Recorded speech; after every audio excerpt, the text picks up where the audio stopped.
بسم الله الرحمن الرحيم.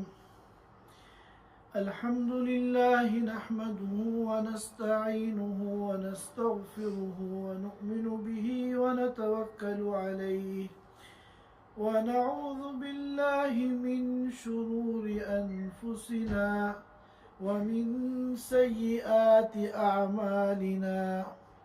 من يهده الله فلا مضل له ومن يضلله فلا هادي له، ونشهد أن لا إله إلا الله وحده لا شريك له، ونشهد أن سيدنا وحبيبنا ومولانا محمدا عبده ورسوله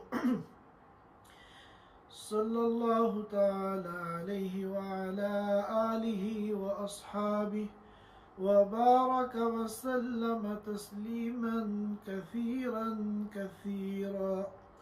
أما بعد فأعوذ بالله من الشيطان الرجيم. بسم الله الرحمن الرحيم. ويل للمطففين الذين إذا اكتالوا على الناس يستوفون وإذا كالوهم أو وزنوهم يخسرون. ألا يظن أولئك أنهم مبعوثون ليوم عظيم يوم يقوم الناس لرب العالمين. صدق اللہ العظیم. حضرات سامعین کرام، میں نے آپ حضرات کے سامنے سورۃ المطففین کی ابتدائی چند آیتیں تلاوت کی ہیں. یہ سورت 36 آیتوں پر مشتمل ہے اور نزول کے اعتبار سے یہ سورت مکیہ ہے یا مدنیہ ہے، اس میں اختلاف ہے. ہمارے جو قرآن کے نسخے ہیں ان میں اس سورت کو مکیہ لکھا گیا ہے، یعنی یہ سورت مکہ مکرمہ میں نازل ہوئی. اس اختلاف کی وجہ یہ ہے کہ اگر اس سورت کے مضامین پہ غور کیا جائے تو چونکہ عقیدہ توحید کو اس میں بیان کیا گیا ہے اور عقیدہ آخرت کو بیان کیا گیا ہے اور ان عقائد پر کفار کی طرف سے جو شبہات ہیں ان کا ازالہ کیا گیا ہے، اس سے معلوم ہوتا ہے کہ یہ سورت مکیہ ہے. لیکن ایک روایت ہے جس کو امام ابن ماجہ نے اور امام نسائی نے روایت کیا ہے کہ اللہ کے رسول صلی اللہ علیہ وسلم جب ہجرت کر کے مدینہ منورہ تشریف لائے تو آپ نے دیکھا کہ اہل مدینہ یہ ناپ تول میں کمی کرتے ہیں. جب کوئی دکاندار یا کوئی بیچنے والا اپنا سامان بیچتا ہے اور گاہک کو دینے کے وقت اس کو ناپتا ہے یا تولتا ہے تو اس میں ڈنڈی مارتا ہے. تو اس موقع پر یہ سورت نازل ہوئی جس میں اس معاشرے کی اس خرابی کی اصلاح کی گئی. تو اس روایت سے معلوم ہوتا ہے کہ یہ سورت مدنیہ ہے. چنانچہ عبداللہ ابن مسعود رضی اللہ تعالی عنہ اور ضحاک وغیرہ اس سورت کو مکیہ مانتے ہیں اور عبداللہ ابن عباس رضی اللہ تعالی عنہ اور عکرمہ وغیرہ اس سورت کو مدنیہ مانتے ہیں. بعض حضرات نے فرمایا کہ یہ سورت مکے اور مدینے کے راستے میں نازل ہوئی. جب حضور ہجرت کر کے تشریف لے جا رہے تھے اور مکے اور مدینے کے درمیان راستے میں تھے، اس وقت یہ صورت نازل ہوئی۔ بعض حضرات نے فرمایا کہ یہ صورت تو مکی ہے اور مکے میں نازل ہوئی ہے، لیکن مکی صورتوں میں سب سے آخری صورت ہے، اور یہ نازل تو مکے میں ہو گئی تھی، لیکن اللہ کے رسول صلی اللہ علیہ وسلم نے اس کی جو تلاوت کی اور صحابہ کرام کو پڑھ کے سنایا وہ مدینہ منورہ میں۔ اور بعض حضرات نے کہا کہ اس کی ابتدائی جو آیتیں ہیں وہ تو مکے میں نازل ہوئی ہیں، اور آخری جو 8 آیتیں ہیں ان الذین اجرموا سے لے کر آخر سورت تک یہ مدینہ منورہ میں نازل ہوئی ہیں۔ بہرحال یہ مختلف اقوال ہیں اس صورت کے سلسلے میں۔ ہمارے جو نسخے ہیں قرآن کریم کے، ان سب میں تقریباً اس صورت کو مکیہ لکھا گیا ہے۔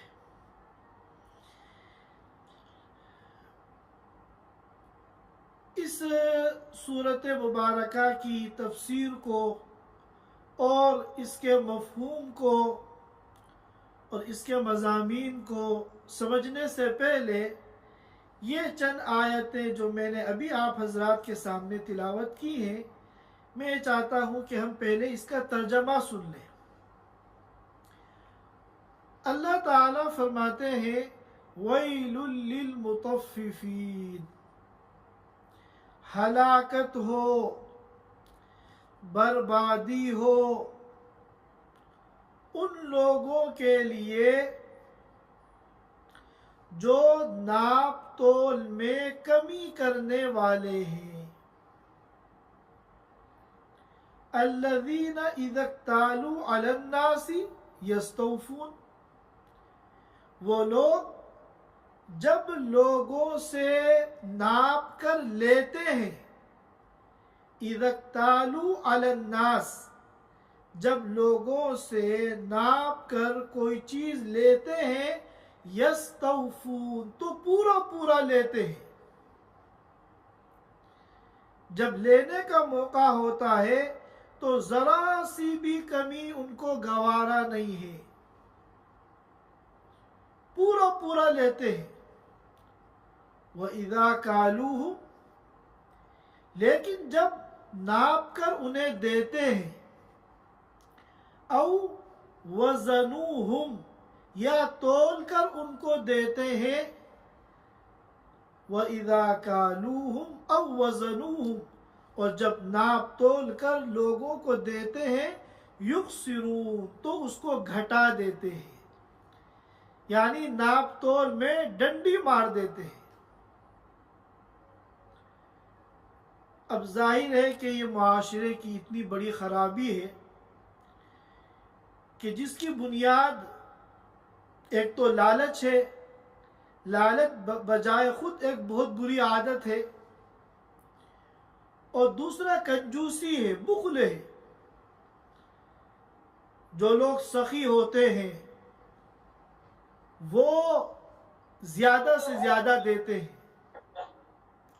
اور جو کنجوس ہوتے ہیں وہ دینے میں بخل کرتے ہیں۔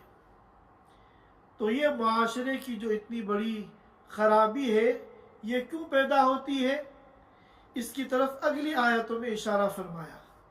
الا یظن اولئک انہم مبعوثون، کیا یہ لوگ یہ نہیں جانتے، کیا یہ لوگ یہ نہیں مانتے، انہم مبعوثون، کہ ان کو اٹھایا جائے گا، ان کو دوبارہ زندہ کیا جائے گا۔ کب؟ لیوم عظیم، ایک بڑے دن کے لیے، یعنی ایک بڑے دن یعنی قیامت کے دن اللہ کے سامنے حاضری کے لیے ان کو دوبارہ اٹھایا جائے گا، دوبارہ زندہ کیا جائے گا۔ یوم یقوم الناس لرب العالمین، جس دن کے لوگ اللہ کے سامنے کھڑے ہوں گے اور اپنے ایک ایک کیے کا حساب کتاب دے رہے ہوں گے۔ ظاہر ہے کہ جو لوگ آخرت کا عقیدہ رکھتے ہیں اور آخرت کی زندگی کو ہمیشہ سامنے رکھتے ہیں، وہ اس قسم کی خرابیوں میں مبتلا نہیں ہوتے کہ ہم چند گرام کسی چیز کو بچا کر اپنی آخرت کو خراب کریں۔ کوئی بھی عقل مند جو ہے اس کو قبول نہیں کر سکتا۔ یہ ان آیات کریمہ کا ترجمہ ہے، ایک مرتبہ اور سن لیتے ہیں۔ وَيْلٌ لِّلْمُطَفِّفِينَ، ہلاکت اور بربادی ہو ان لوگوں کے لیے جو ناپ تول میں کمی کرتے ہیں۔ الَّذِينَ إِذَا اكْتَالُوا عَلَى النَّاسِ، وہ لوگ جب لوگوں سے ناپ کر کوئی چیز لیتے ہیں، یستوفون، تو پورا پورا لیتے ہیں۔ وَإِذَا كَالُوهُمْ أَوْ وَزَنُوهُمْ، اور جب ناپ تول کر انہیں کوئی چیز دیتے ہیں، یخسرون، تو اس کو گھٹا دیتے ہیں، کم کر دیتے ہیں۔ أَلَا يَظُنُّ أُولَئِكَ أَنَّهُمْ مَبْعُوثُونَ، کیا یہ اس بات کو نہیں جانتے کہ ان کو اٹھایا جائے گا، دوبارہ زندہ کیا جائے گا، لیوم عظیم، ایک بڑے دن کے لیے، یعنی ایک بڑے دن میں حاضری کے لیے ان کو دوبارہ اٹھایا جائے گا۔ یوم یقوم الناس لرب العالمین، جس دن کے لوگ رب العالمین کے سامنے کھڑے ہوں گے۔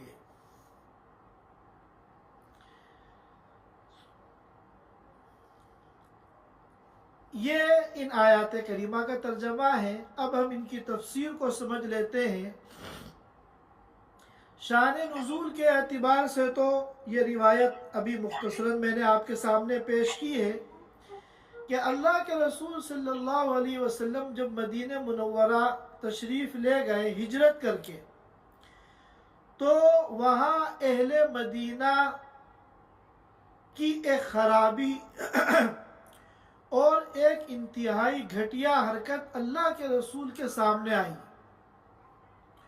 اور وہ گھٹیا حرکت یہ تھی کہ اہل مدینہ، انصار مدینہ، یہ سب چاہے کفار ہوں چاہے ایمان والے ہوں، ناپ تول کے اندر کمی کرتے تھے۔ جب بھی کوئی چیز بیچتے تھے تو ناپنے میں، تولنے میں کمی کرتے تھے، اور گاہک کو پورا دینے کے بجائے اس کو دھوکہ دیتے تھے، اور جتنی مقدار اس نے چیز خریدی ہے اس سے کم دیتے تھے۔ اور اس کی وجہ یہ تھی کہ مدینہ منورہ کے بازار پر، مدینہ منورہ کی تجارت پر یہودیوں کا قبضہ تھا، اور یہودی مکر و فریب میں اور دھوکہ دینے میں سب سے آگے تھے۔ چنانچہ یہودیوں کی جو یہ حرکت تھی، بیوقوف بنا کر ڈنڈی مارنا اور پورا دینے کے بجائے کم تولنا اور ناپنا، یہ چیز اہل مدینہ کے اندر بھی آ گئی۔ اور اسلام کے آنے سے پہلے اہل مدینہ مذہبی اعتبار سے یہودیوں کو اپنے سے افضل سمجھتے تھے، اور اس کی دلیل یہ ہے کہ ان کا یہ معمول تھا، ان کی یہ عادت تھی کہ اگر کسی کے اولاد نہ ہوتی تو وہ یہ منت مانتے تھے، نظر مانتے تھے کہ اے اللہ، تو نے اگر ہمیں اولاد دے دی تو ہم اس کو یہودی بنائیں گے۔ چنانچہ وہ یہودیت سے بڑے متاثر تھے، مرعوب تھے، افضل سمجھتے تھے ان کو۔ اسی لیے ایک بڑی تعداد ایسی تھی ان میں، اہل مدینہ میں، جنہوں نے یہودیت کو قبول کر لیا تھا۔ لیکن جب اسلام آیا اور اعلیٰ اختلاف الاقوال مدینہ منورہ میں اللہ کے رسول صلی اللہ علیہ وسلم تشریف لائے تو یہ صورت مبارکہ نازل ہوئی، چاہے مدینہ پہنچنے کے بعد نازل ہوئی ہو یا مدینہ پہنچنے سے پہلے راستے میں نازل ہوئی ہو یا مدینے کے لیے نکلنے سے پہلے مکے میں نازل ہوئی ہو، علی اختلاف الاقوال۔ تو اللہ کے رسول صلی اللہ علیہ وسلم نے اس بری عادت کا سد باب فرمایا۔ اس صورت میں جو بنیادی عقائد بیان کیے گئے ہیں وہ تو توحید ہے، آخرت کا عقیدہ ہے، لیکن اس صورت کا جو ابتدائیہ ہے وہ اصلاح معاشرہ پر مبنی ہے۔ معاشرے کی جو ایک خرابی تھی، ناپ تول کے اندر کمی کرنا، اس خرابی کا ازالہ کیا گیا اور اس خرابی کی جو ہے اصلاح کی گئی اور اسلام نے اس کو بہت بڑا گناہ قرار دیا کہ فائدہ تو دنیا کا معمولی سا ہے، ظاہر ہے کہ آدمی ناپ تول میں اگر کمی کرے گا کتنی کمی کر لے گا، 1 کلو کی چیز اگر بیچ رہا ہے تو 950 گرام وہ تول دے گا، زیادہ سے زیادہ 50 گرام کا فائدہ ہوگا، کہیں 20 گرام کا فائدہ ہوگا، لیکن اس معمولی فائدے کی وجہ سے جو نقصان ہے وہ دنیا اور آخرت کی تباہی کی شکل میں ہے۔ دنیا بھی برباد ہوگی اور آخرت بھی برباد ہوگی۔ آخرت کے بارے میں تو اللہ تعالیٰ نے خود آگے ارشاد فرما دیا کہ جو بھی یہ عقیدہ رکھتا ہے کہ اس کو دوبارہ زندہ کیا جائے گا اور اللہ کے سامنے کھڑے ہو کر ایک ایک عمل کا حساب دینا پڑے گا، فَمَن يَعْمَلْ مِثْقَالَ ذَرَّةٍ خَيْرًا يَرَهُ، جس نے ذرہ برابر کوئی نیکی کی ہوگی تو اس کو اس کا اجر وہاں نظر آ جائے گا، وَمَن يَعْمَلْ مِثْقَالَ ذَرَّةٍ شَرًّا يَرَهُ، اور جس نے ذرہ برابر کوئی برائی کی ہوگی تو اس کا انجام بھی اس کو وہاں نظر آ جائے گا۔ تو جو یہ عقیدہ رکھتا ہے وہ کبھی بھی اتنی بڑی غلطی نہیں کرے گا کہ دنیا کی زندگی میں ناپ تول کے اندر کمی کرے، کیونکہ ناپ تول میں اگر کمی کرے گا تو یہ بہت معمولی سا فائدہ ہے۔ مطففین بنا ہے تفیف سے، تفیف کے معنی قلیل، فائدہ بہت دنیا کا قلیل ہے، تھوڑا ہے، لیکن نقصان اس کا جو ہے وہ بہت بڑا ہے۔ چنانچہ ایک روایت ہے جس کو ابن ماجہ نے اپنی سنن میں نقل کیا ہے، عبداللہ ابن عمر رضی اللہ تعالیٰ عنہ کی روایت ہے کہ اللہ کے رسول صلی اللہ علیہ وسلم نے فرمایا مہاجرین کو مخاطب بنا کر کہ 5 برائیاں، 5 خرابیاں ایسی ہیں جن سے بچنے کا تم لوگ خاص طور پر اہتمام کرو، اور پھر ان برائیوں کو بیان کرتے ہوئے اللہ کے رسول نے فرمایا وَلَمْ يَنْقُصُ الْمِكْيَالَ وَالْمِيزَانَ إِلَّا أُخِذُوا بِالسِّنِينِ وَشِدَّةِ الْمَؤُونَةِ وَجَوْرِ السُّلْطَانِ، کہ جب بھی کوئی قوم ناپ تول میں کمی کرتی ہے تو اللہ تعالیٰ 3 قسم کے عذاب نقد دنیا میں ان پہ نازل فرماتے ہیں۔ آخرت میں تو جو ان کا حشر ہوگا، آخرت میں تو حساب و کتاب کی جن سختیوں سے گزرنا ہوگا وہ الگ ہے۔ 3 عذاب ایسے ہیں جو نقد اللہ تعالیٰ دنیا میں ان پر نازل فرمائیں گے۔ سب سے پہلا عذاب اِلَّا أُخِذُوا بِالسِّنِينِ، قحط سالی ہوگی،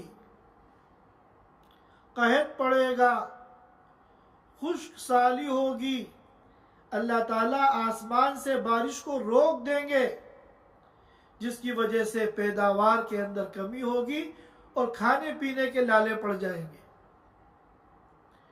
اور دوسرا عذاب وشدت المعونہ، اللہ تعالیٰ روٹی روزی کو تنگ کر دیں گے، مشکل بنا دیں گے، کھانے پینے کے سامان کی قلت ہو جائے گی، شارٹیج ہو جائے گی، اور جس کی وجہ سے مہنگائی بہت بڑھ جائے گی اور کھانے پینے کی چیزوں کو حاصل کرنا ایک بہت مشکل کام بن جائے گا۔ اور تیسرا عذاب ہے وہ جور السلطان، اللہ تعالی حاکموں کا ظلم ان کے اوپر مسلط کر دیں گے، ان کے جو حکمراں ہوں گے، ان کے جو حاکم ہوں گے، وہ ان پر ظلم کے پہاڑ توڑیں گے۔ جہاں بھی جس قوم کے اندر، جس بستی کے اندر یہ خرابی پائی جائے گی کہ وہ ناپ تول میں کمی کریں گے، تو یہ تین عذاب تو نقد دنیا میں ان پر آئیں گے۔ اللہ تعالیٰ پوری امت کی حفاظت فرمائے۔ اہل مدینہ اسلام کے آنے سے پہلے، حضور کے آنے سے پہلے، یقیناً یہودیوں کو کاپی کرتے ہوئے اس معاشرے کی خرابی کے اندر مبتلا ہو گئے تھے، لیکن جب اسلام آیا اور یہ صورت مبارکہ آئی اور ان کو معلوم ہوا کہ یہ بہت بڑا گناہ ہے، تو اہل مدینہ نے اپنی ایسی اصلاح کی جس کی نظیر ملنا مشکل ہے۔ مورخین بتاتے ہیں کہ پھر اہل مدینہ کا ناپ تول ایسا صحیح ہو گیا جس کی کوئی نظیر نہیں ملتی، اور یہاں تک کہ ماضی قریب کے ایک الجزائر کے عالم جو مدینے میں آ کر مقیم ہو گئے تھے، انہوں نے اپنی ایک کتاب کے اندر لکھا کہ میں جب مدینے آیا تو میں یہاں کے دکانداروں کو دیکھ کے حیران رہ گیا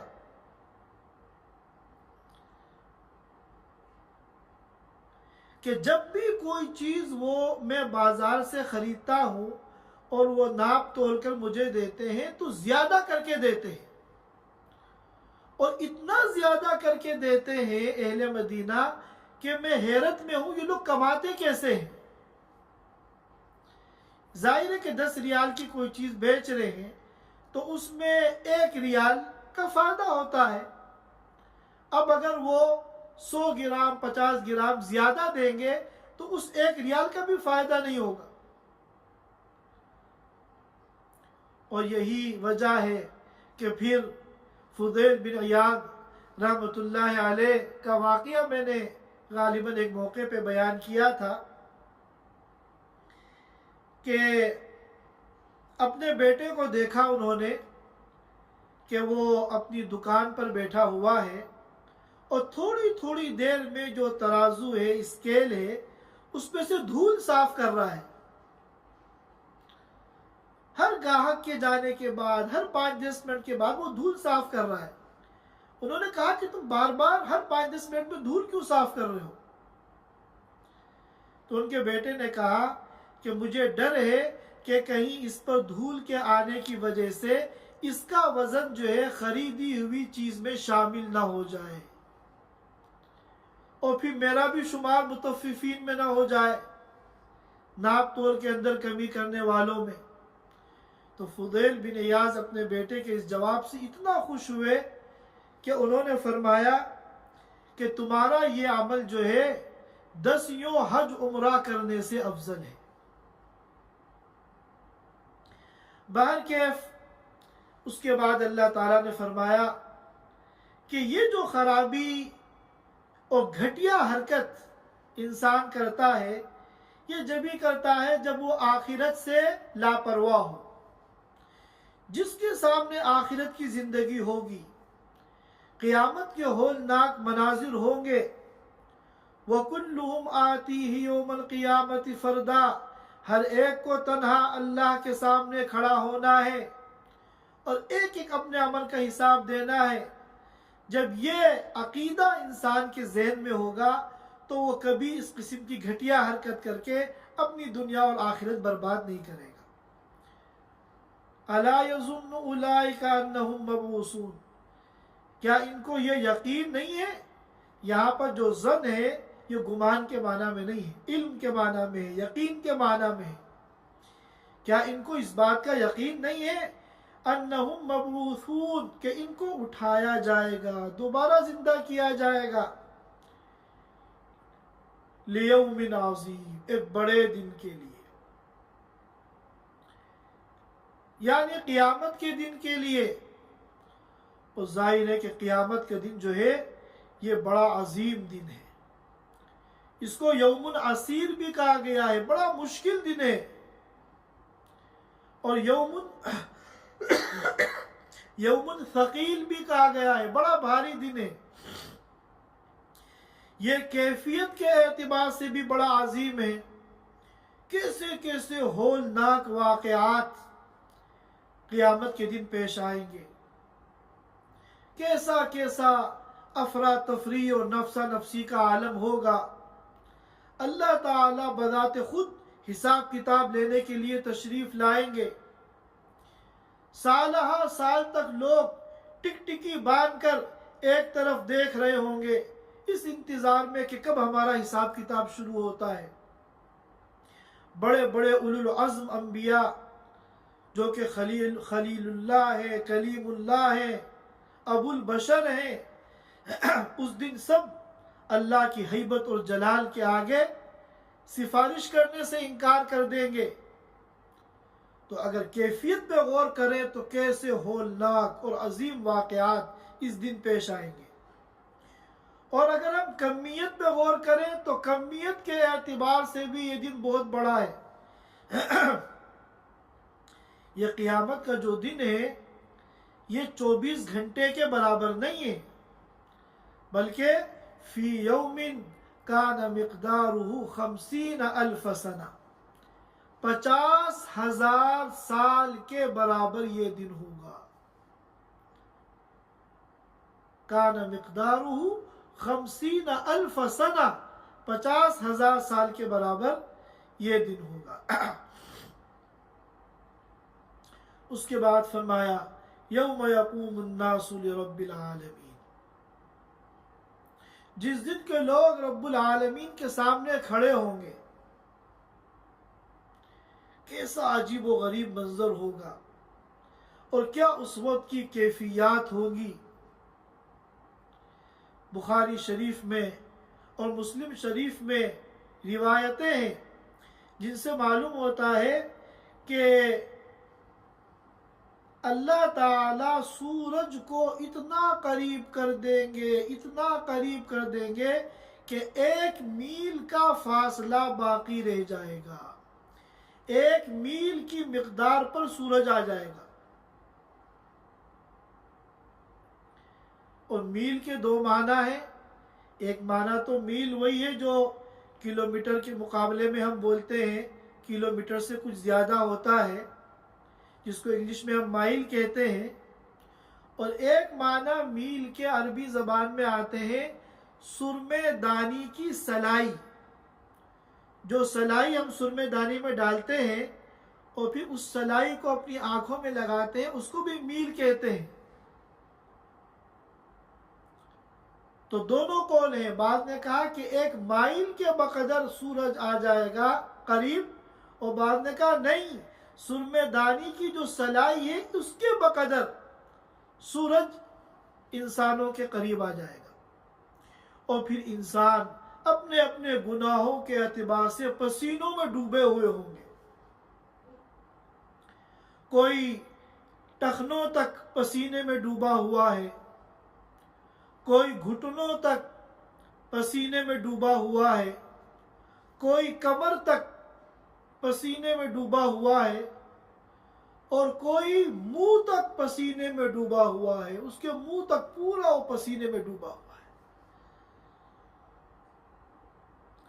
یوم یقوم الناس لرب العالمین.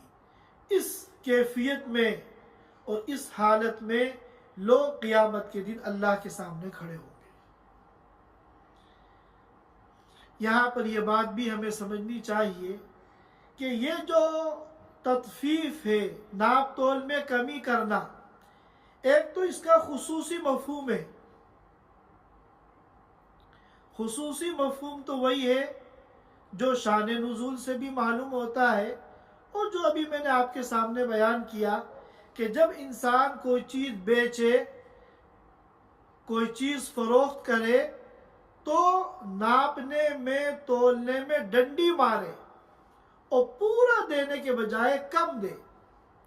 چنانچہ آج کل ہم دیکھتے ہیں اس طرح کے بہت واقعات پائے جاتے ہیں، اور لوگ بڑے فنکار ہو گئے ہیں، بڑے پیشہ ور ہو گئے ہیں، بڑی خوبصورتی کے ساتھ ڈنڈی مارتے ہیں.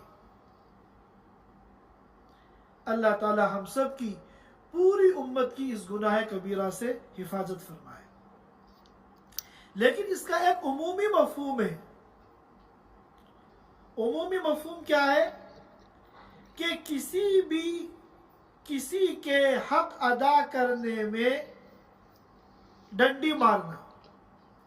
صرف کوئی چیز بیچنے کے وقت دینے میں کمی کرنا ہی تطفیف نہیں ہے، بلکہ حقوق اللہ اور حقوق العباد کے اندر اگر آپ حق کی ادائیگی میں ڈنڈی مارتے ہیں اور دھوکہ دے کر، بے وقوف بنا کر پورا حق ادا نہیں کرتے ہیں، تو یہ بھی تطفیف میں داخل ہے.